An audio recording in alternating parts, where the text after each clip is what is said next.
because we Yeah, start. I think we are live. Yeah.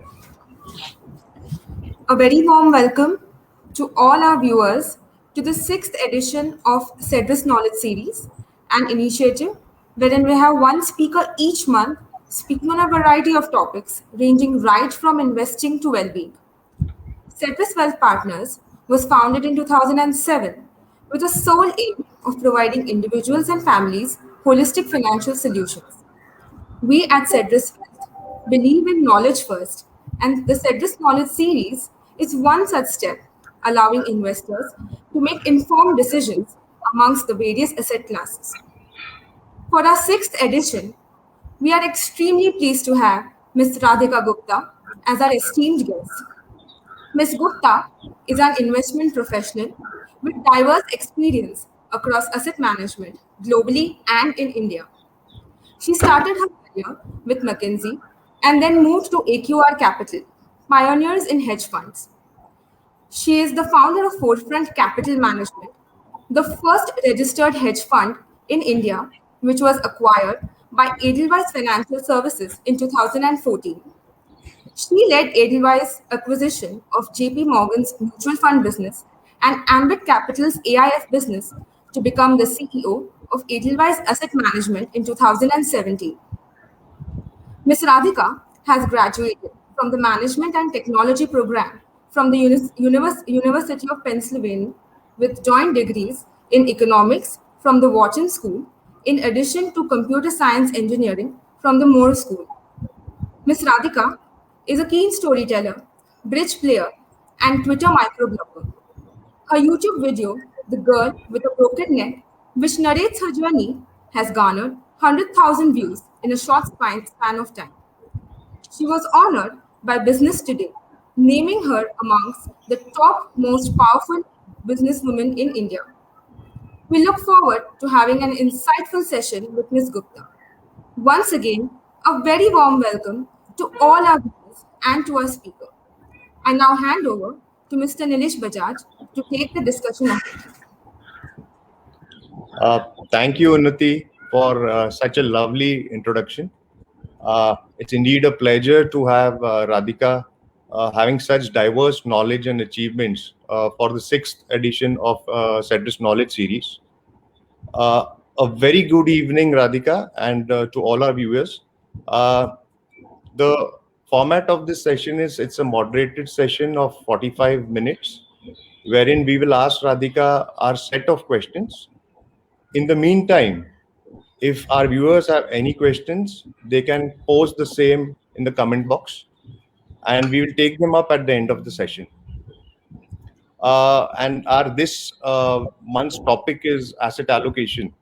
Asset allocation plays a very vital role in the investor's portfolio, and to provide a superior risk-adjusted returns. And today we are going to discuss the same with Radhika. Radhika, what are the inherent advantages of allocating assets based on the investor's goals? This is the first question, Radhika, for you actually. That what are the advantages of actually allocating assets, based on the investor's goals? So I think, thank you, Nilesh, and thank you to the Cedrus team for having me. And good evening to all your investors, and hope everyone is safe and happy where they are. And really delighted to be here. Also very delighted that of all topics that you could have chosen to talk to me about, you've chosen asset allocation. Because before I answer your question, I must say that if there's one thing I think, if you had to ask me one line of advice on investing, and good investing, I would have said asset allocation. I mean, I've been harping on this topic for a long time, and I genuinely think it's very important. And coming to your question, why is asset allocation powerful? And I'll tell you a little story after this. I think asset allocation allows you to invest in a way that is personal to you and meets your goals. I think one of the things that we forget in finance, so I am an MFCEO and people frequently ask me, Madam, what's the best fund to invest in? What's the best investment to make? And I genuinely believe that's a bad question to ask. There is no best investment to make. There is no best fund to make. There is a best portfolio for each individual. Personal finance, may the phrase personal finance is personal first and finance later. What works for me, Nilesh, may not work for you because I may have a different age profile, a different set of circumstances, a different risk tolerance, a different set of liabilities. It just could be completely different, and that is okay. And I think asset allocation addresses that goal. It fundamentally says that there are choices out there. There are choices to invest in debt, which is safe. There are choices to invest in equity. There are choices to invest in products in the middle. There are choices to invest abroad. Each of these choices has consequences in terms of risk. Each of these choices has consequences in terms of return. You pick what works for you so that you are comfortable in your investment journey. And I think in investing, being comfortable is very important. If your investments are going to give you stress every day, then you have allocated wrong. So if you're doing investments via asset allocation and you follow asset allocation, I think the one thing you eliminate in life is stress.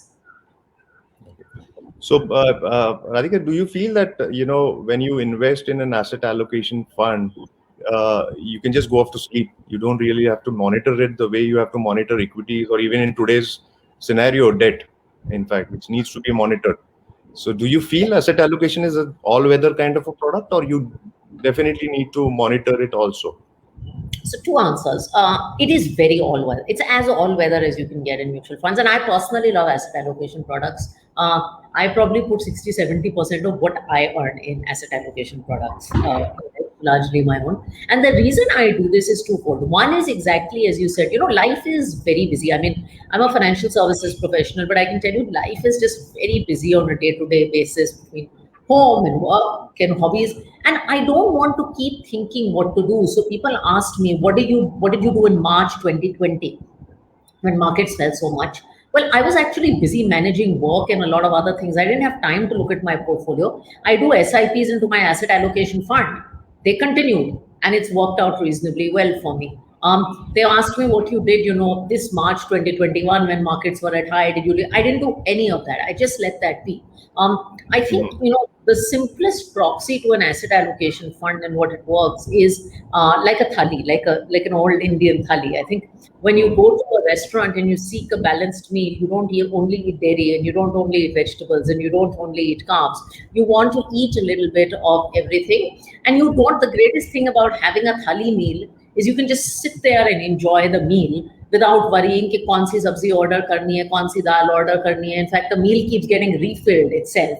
So you don't even need to do anything. And I think that's what matters. So I think once you understand the dynamic asset allocation product, it can be plug and play. Your whole India portfolio can be managed in a single asset allocation product. Okay. So that's very true, actually. What I can get from you is that asset allocation is more of managing risk than just earning returns. In fact, the way it is managed, so you are getting a superior risk-adjusted return compared to other products where you need to keep reviewing it regularly and seeing that the funds are performing.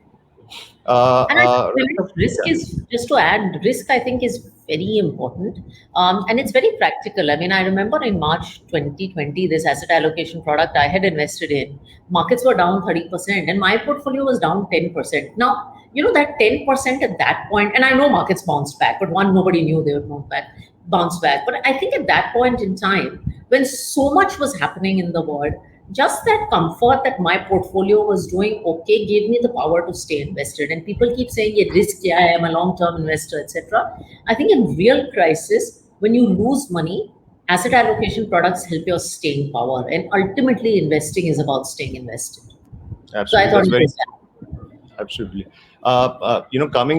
This is in line with my second question. In fact, is would you advise investors to stick to a broader asset allocation, which is debt, equity, gold, real estate, based on your goals and the time horizon, or invest straight away in a dynamic asset allocation fund, which dynamically allocates funds between debt arbitrage and equity based on the market valuations and other parameters? So would you advise an investor, how does, if they want to have a fit of an asset allocation product in their financial plan, how do you actually answer this? In fact, that how will an asset allocation product be a complement to them in their financial plan? So I think there are multiple ways you can cut this cookie. As you said, it's very important that you have to do asset allocation. And I think there are outside of real estate, because that's not a liquid asset class. There are 3, 4 major asset classes you should get exposure to. You should get exposure to Indian fixed income. You should get exposure to Indian equities. You should get exposure ideally to some kind of gold, maybe less essential, but maybe there. And then you should get exposure to some global markets. We can talk about that. Now, either you can do this in a multi-asset product, or you can buy all the components separately, just like in a thali, you can cook all the components separately at home and consume as much as you want. Or you can just order the prepackaged thali, at least for the Indian debt and equity. Your dynamic asset allocation or balanced advantage funds do it well. One of the reasons I personally advocate to investors and do this myself, rather than doing debt and equity myself, I think there are 2 reasons I like to do it in one of these products. One is tax. When you rebalance between equity and debt, there is taxation incidence. And, ultimately, I think we perhaps don't take it as seriously as we need to, but tax is a large cost. It's actually the largest. People talk about active and passive and all this stuff because of cost, but tax is actually the largest cost we pay, and asset allocation funds become very tax efficient. The second is the reality of life is when you're switching between these asset classes, Nilesh, it is tough. Like, to add equities at a time when markets are falling, or to make these changes as a human being is very tough. It's tough as a fund manager. Asset allocation funds use algorithms and models, and they're very simple algorithms and models. But the fact is, someone is doing it, and you as a human can't interfere and say, oh, don't do that. My friend's not doing that. The world's not advising that. So they bring in a sense of discipline. So that's why I like these products. And I think you can build a financial plan around these products. So I'll give you an example of what I do personally. As I said, I use an asset allocation product. Now, because I use one as my core, I also need some more growth asset classes, because I have sort of 3 to 5 year goals that this asset allocation product works well with.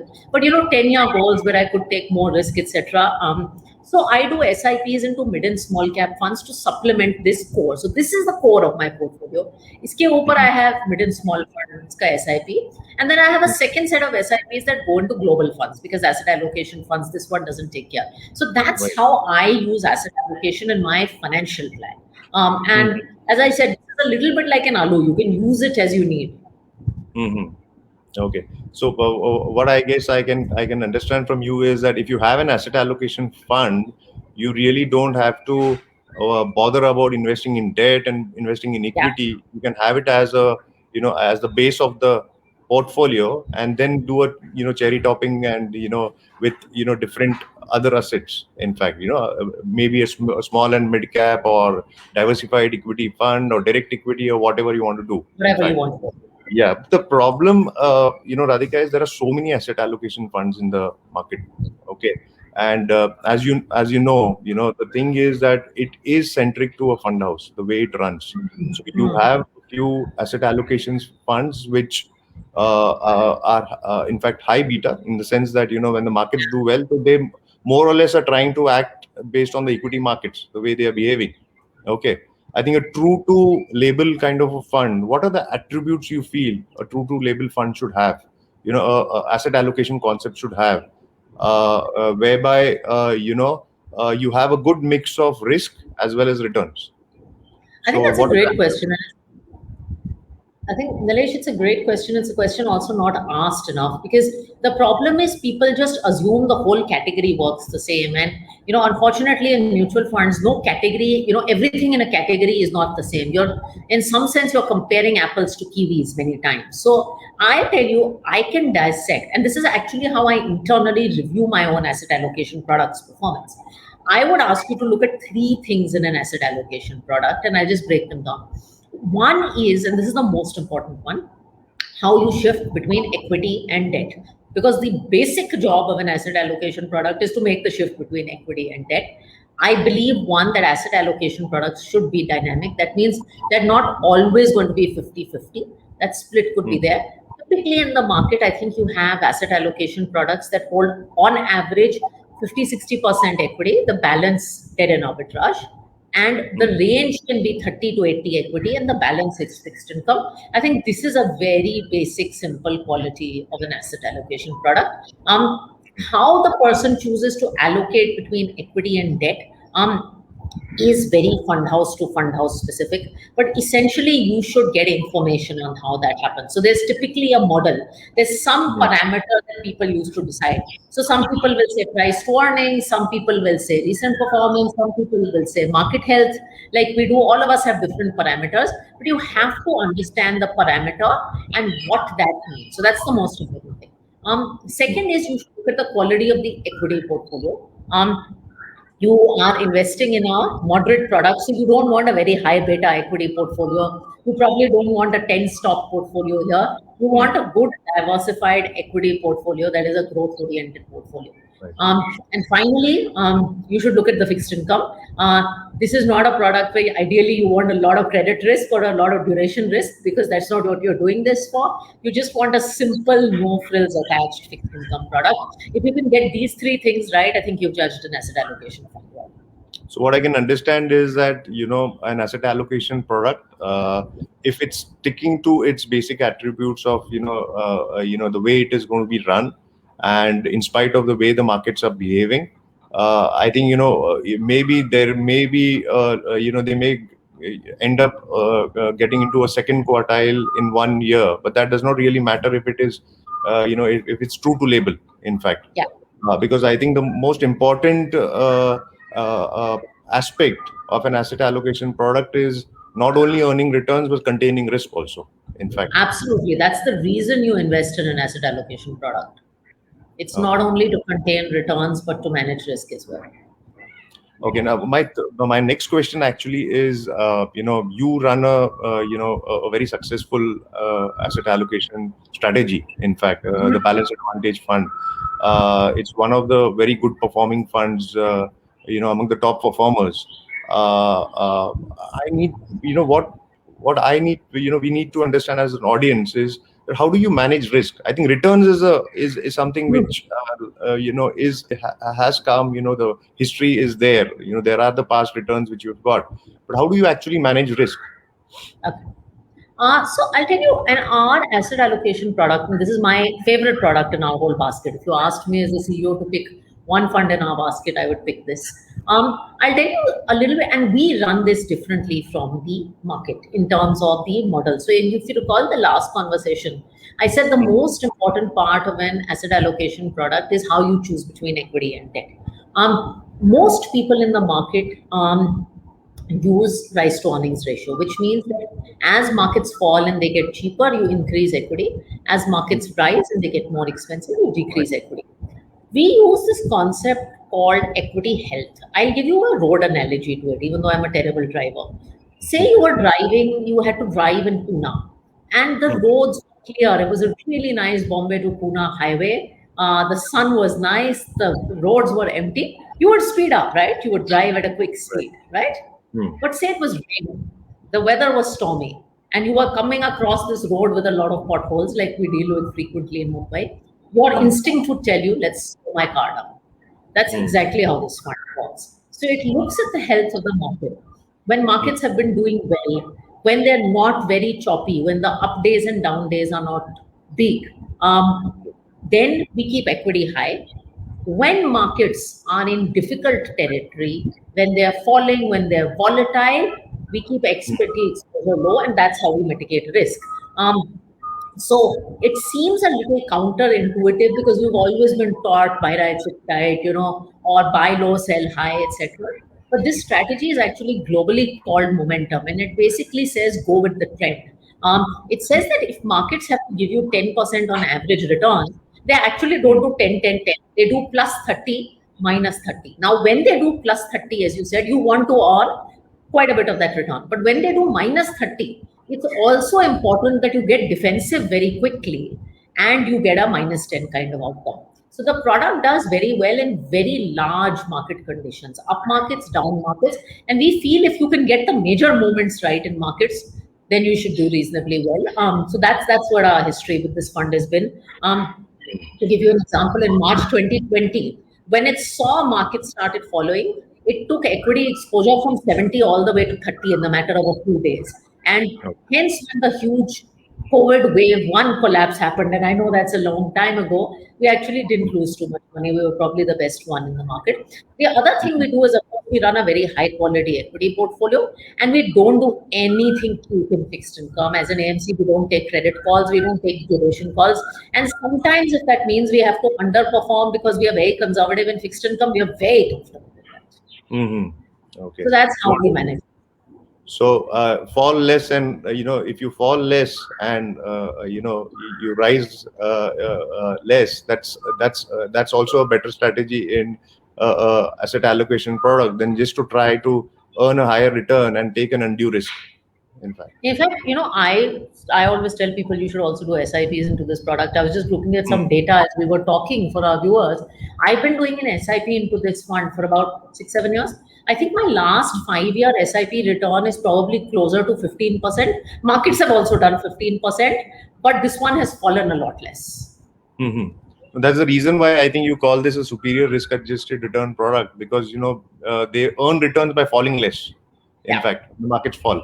So I think the next question apparently is there's a lot of confusion. You have so many different types of solution products which are coming in the markets now. So you have the multi-asset solution, you have an asset allocation solution, you have the various solutions based on the financial plans. Okay, there's a lot of confusion. In fact, that what is a good strategy for long term. So if you're looking at a 10-year strategy or a 15-year strategy, you have a multi-asset fund which has debt, equity, gold. Okay. And you have an asset allocation fund which tactically is going to shift between debt and equity and with arbitrage. Okay. So what, according to you, and that can be something which can be your personal opinion also, is a right strategy for an investor looking at a 10-year plus strategy, in fact, for investment? Okay. So firstly, I like solution-oriented products. I ultimately feel that we turn to financial products for solutions. So I don't think anyone goes up waking saying, I want to buy an active fund today. I want to buy a passive fund today. I want to buy this today. You're looking for, you have money to invest, you have certain goals, and you want to meet those goals. So I like solution-oriented funds. First, I should start with that. I think in terms of the choice, it is very product specific. I think in my view, the balanced advantage or dynamic asset allocation category is a very old category. It's tried and tested. There are lots of options in the category. The models are well known. So I personally like that category as an all-weather category. The multi-asset category, we don't have a fund in that category. It is a new category. It's a very valid category. But I think you have to judge each fund on its nuances. So that is something that you need to keep in mind. I think if you're a 10-year investor, one of the strategies which I suggested to you was to keep asset allocation as your core, but also supplement it with some growth products, whether they're international or domestic, is a nice idea for a 10-year portfolio. Because you have a balance of safety and liquidity, and then you have this long-term upside kick. No, so is this a better strategy that you stick to an asset allocation investment, and you can have gold as a separate investment? Exactly, you can have gold as a better option than getting into a multi-asset strategy? In my view, yes, because multi-asset, then you have too many vectors playing around. I think with this, equity and debt, it's simple, it's straight, and as I said, this category has a lot of history, and I value track record in history. Okay. That's a wonderful this thing. I'm sure a lot of our investors have got a lot of clarity as to how should they approach their investments. In fact, Radhika, one more fund which is gaining a lot of popularity is the international funds. Okay, they're widely recommended by advisors, and this has been a phenomenon since the last, you can say, 3 to 6 months, when the Indian equity started looking rich in valuation. In fact, so what would you advise your our investors who are planning to allocate assets to in this space, citing the limited knowledge we have in foreign equities?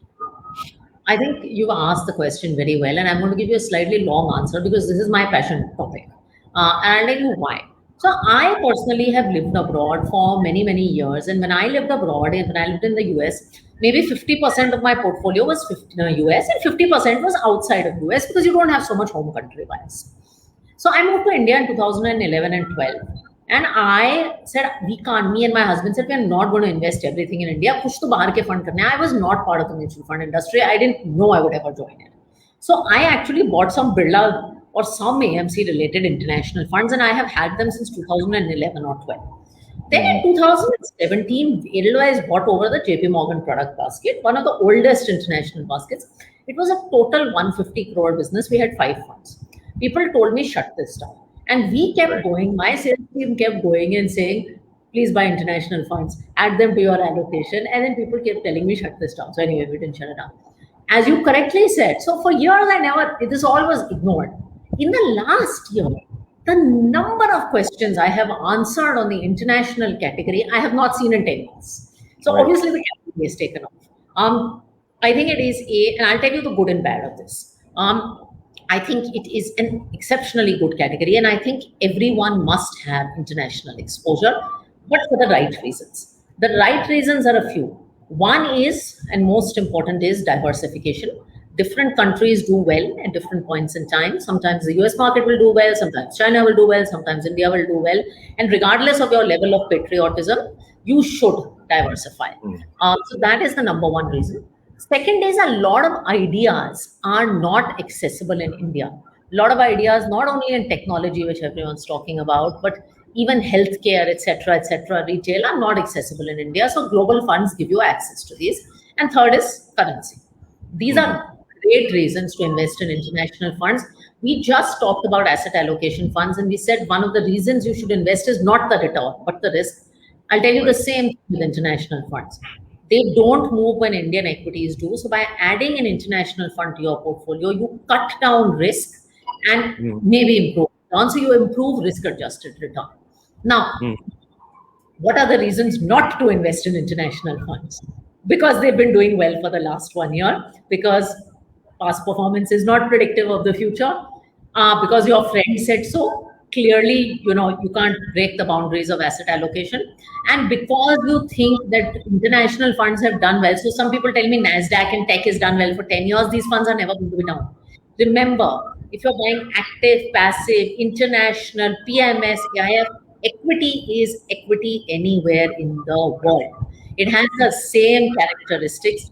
You have to assume it's volatile and can invest for the long term. And Nilesh, I love a point that you made at the end. Remember, and I've seen this because that 150 crore book is a 3,500 crore book today. When my China fund falls 15%, my call center gets slammed with queries. When my mid-cap fund falls 15%, I don't get a call. We don't understand international markets as well. And generally, if you don't understand something as well, when it falls, you get a lot less comfortable. So keep that in mind. I would summarize by saying, pick major markets, have a good developed markets product, a good emerging markets product. Invest for the long term, not because recent returns were good, and invest with knowledge, working with a knowledgeable advisor, and don't try to pick very, very cute themes. When you're investing in India, you can be experimental. Yeah, you know India, you know the politics, you know the economy, you know the rules, you know everything. In a market you hardly understand, don't go pick some obscure 5-stock idea, something very random and obscure. Pick mainstream things. Because the launches of fund houses are also in line with the returns. In fact, so if US markets have done well, last 1 year you have seen so many US centric funds which are getting launched. In fact, coming to again, the same thing is, I think what I can understand is, one, you need to get into mainstream ideas, then try to do some kind of a differential kind of a investment. But would a global opportunity fund be a better option to diversify risk, or getting into a particular geography like US or Europe or China or something like that? What, according to you, how could you actually, explain this to our viewers? Because, there is a lot of questions which we also cannot answer, in fact, because, we also have limited knowledge of these geographies, in fact. So, there is one question which is typically asked is, would it's like would a multi-cap strategy be better, where you can invest in different geographies than trying to go and do a sector strategy and go and just so your sector over here is your geography, so you just go and invest in a US centric fund, or you take a region of Europe or something like that. What according to you would be advice to the investors? So I think there are two approaches you can take. One is what I would call the equivalent of buying one large cap fund and one mid cap fund, and the second is the approach of buying a multi cap fund. And I think that's a great proxy. The large plus the mid cap one is the one I personally use, because the problem with the global funds is they have very different mandates. Some of the global funds are 70% US, 20% Europe, 10% Asia. Right. Some of the global funds are only doing loaded up on technology stocks. So naam mein global, but practically you're not getting global. So if you're doing global, you have to do a lot of diligence on what you're actually getting. Some of the global might be only consumption companies. Some of them might be only technology. So that's the issue. My preferred approach is to have one developed markets product. Developed markets is basically US. I mean, you can do US and Europe, but developed markets is US. Now, you can either do a US markets growth fund. You can do a combination of US technology and value fund. I mean, this broadly solves your global markets problem. Emerging markets is the second thing you need to have. There are two simple options. One is you buy an emerging markets fund, like we run an emerging markets fund, others run emerging markets funds. That will have China, India, and all smaller markets. The other thing you realize is that in the emerging markets fund, India you don't want, and the major market, 50% of the fund is China, so you just buy a China fund instead. Okay. So emerging markets, either you do as emerging in China or China, and US you just this way. So this is my preferred approach to it. Okay. So one, like a large cap, you can just go and buy a developed market fund, and in the mid cap space, the equivalent of that in the international space is buy an emerging market fund or a China fund, China fund or Asia fund.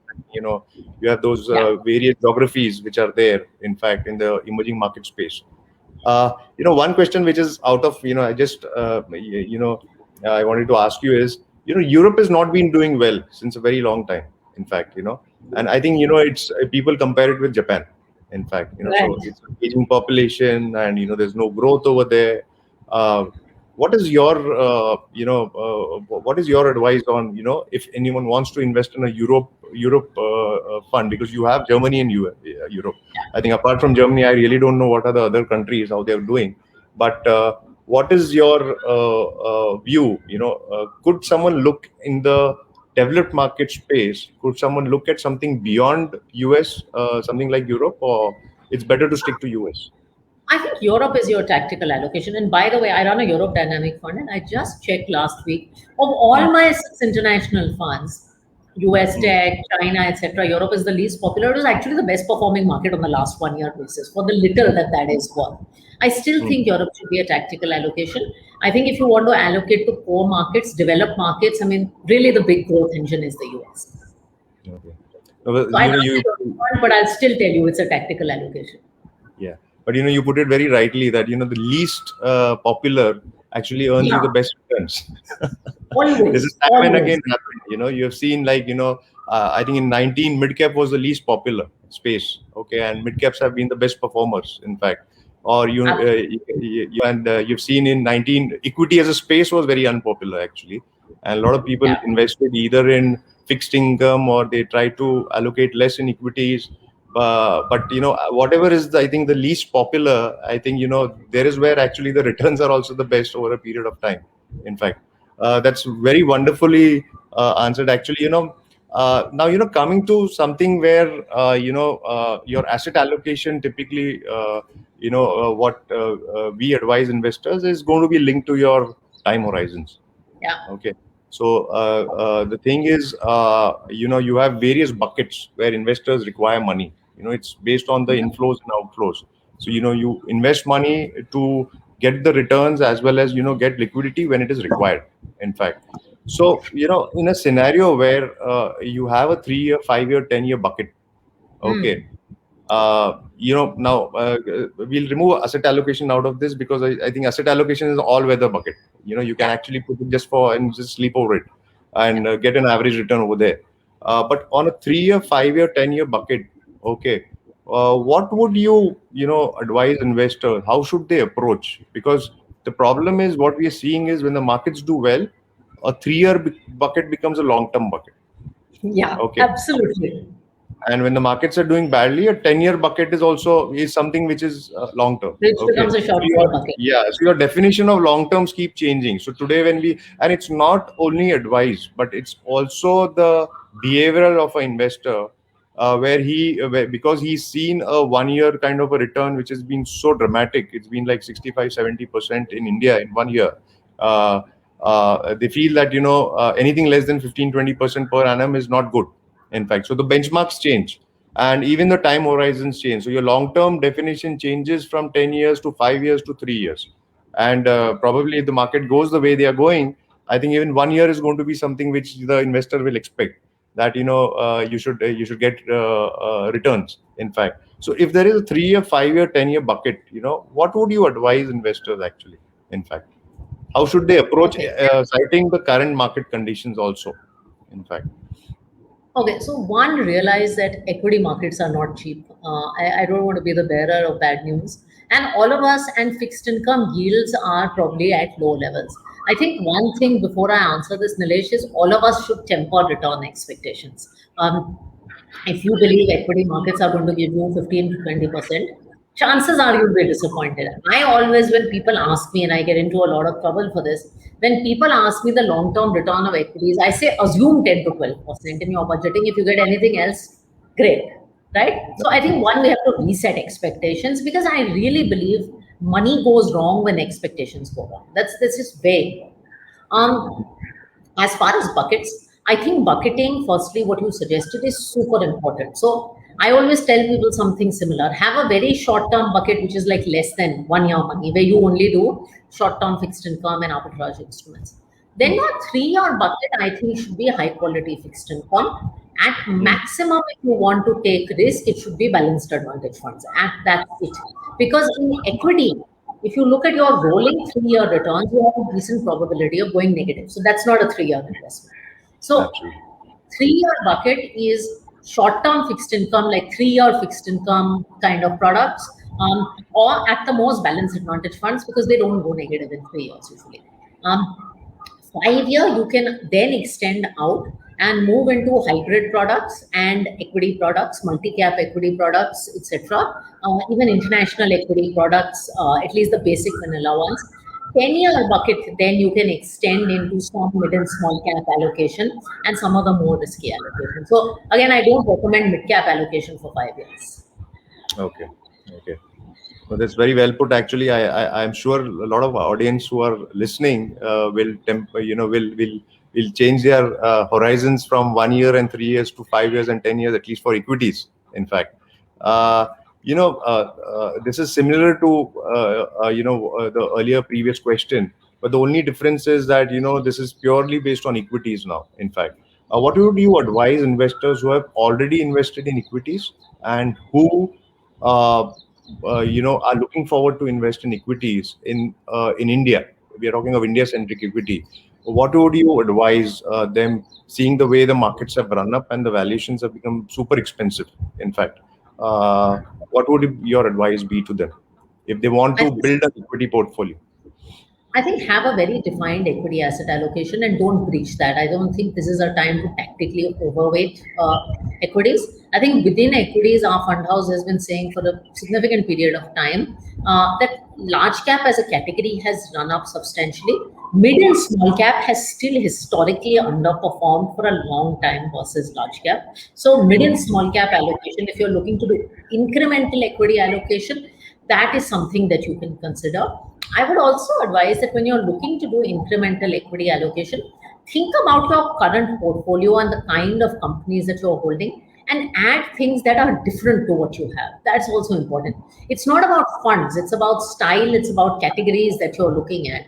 So maybe you add something thematic that is not, you have to add things that are not in your current basket. That's very important. Mm-hmm. Okay.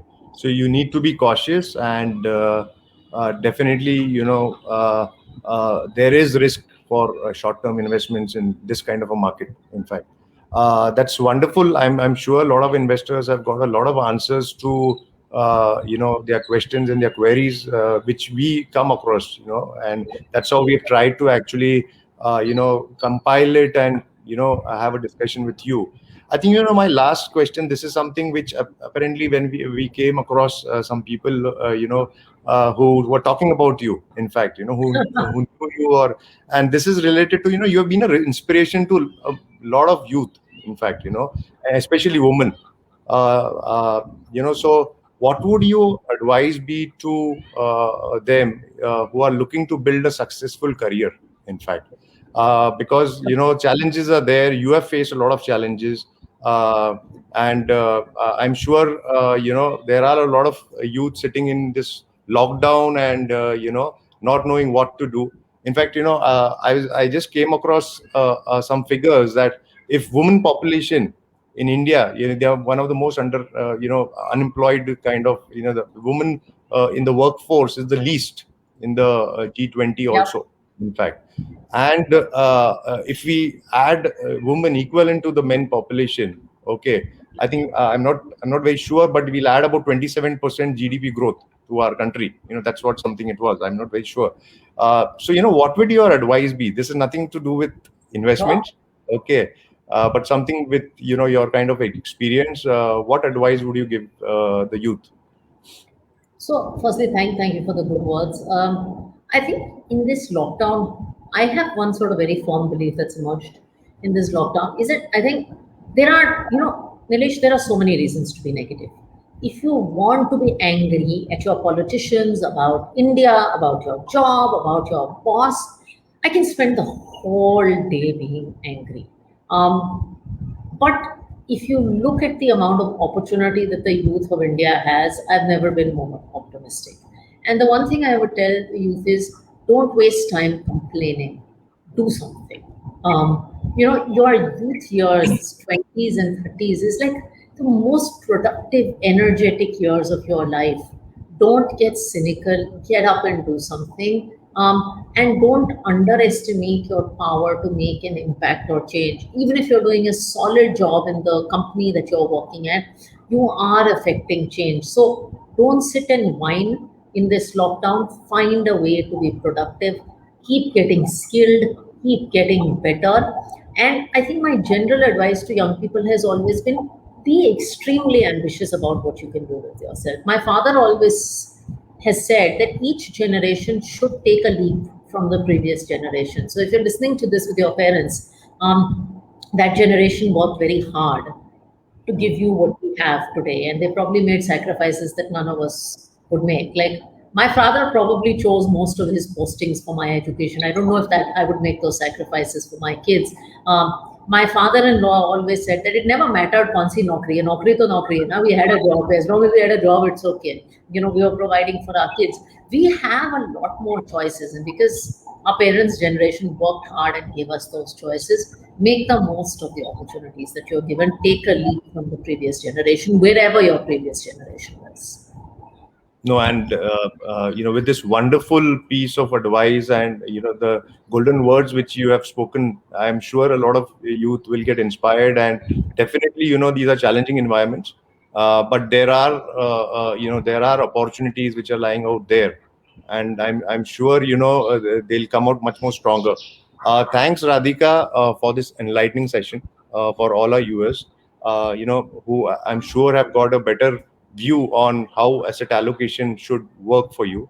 Now, I would hand over, I would request Harmeet to take up the questions on behalf of investors.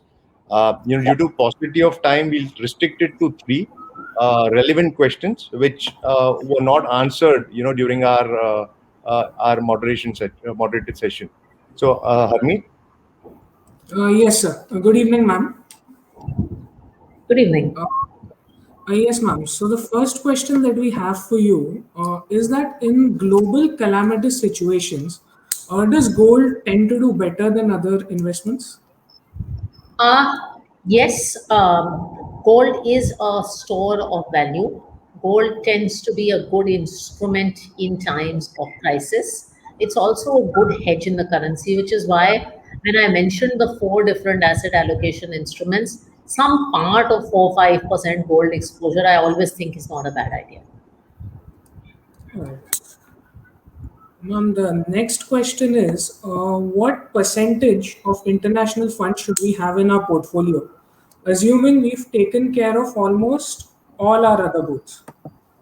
Okay, this is very individual specific, and this is where, and I get this question a lot, because this is where your advisor has to come into play. It depends. You should start small if you're not comfortable. You can start with 5 to 10%, and then I think you can take it up to 20-30% as per your comfort. I always think that the equity portfolio should have an Indian equity bucket that's probably 60-70%, and the balance is a global equity bucket. So use that as a proxy. But as I said, it's basis your comfort. Don't start with 1-2% because that's not meaningful at all. I'll just interview you, Harmeet. In fact, one more thing, where we come across a lot of investors who are just starting to invest and they want to go and invest in a international fund. What advice would you actually give them? Because Start with your Indian equity and debt first. Get used to Indian equities first before you try another country. It sounds, Nilesh, it's much less glamorous to do an SIP into a product with Reliance Industries and HDFC Bank, and less with one with Apple and Tesla. But my humble advice is start with your home market. Genuinely. Great. Well, that's very much required. In this kind of a market where international funds are coming, are getting launched, and with limited understanding, it gets very difficult for a very small retail investor who's just beginning to invest, and taking his first, plunge into the investment space, going and investing into international equity funds. In fact, thank you. Yeah, Harmeet. Yeah, and remember, no investment opportunity is running away everywhere. AMCs, including mine, are very good at advertising, but money opportunities don't run away everywhere. So there's no rush. Ma'am, we have one more question relating to international funds. What is the average time horizon that an investor should consider while taking investment? Same as equity, 5 to 7 years. Okay. Remember, equity is equity, whether it's global or whether it's Indian. And I think if you have that principle, the asset class has the same fundamental qualities, whether it's Zambian equities, Indian equities, or US equities, right? So Right. if it's fixed income, it's fixed income. If it's equity, it's equity. And final question to you, ma'am, is that to what extent has an average investor embraced the idea of a balanced advantage fund? What has the response been in the market in general about it? Look, I think it's gotten better and better.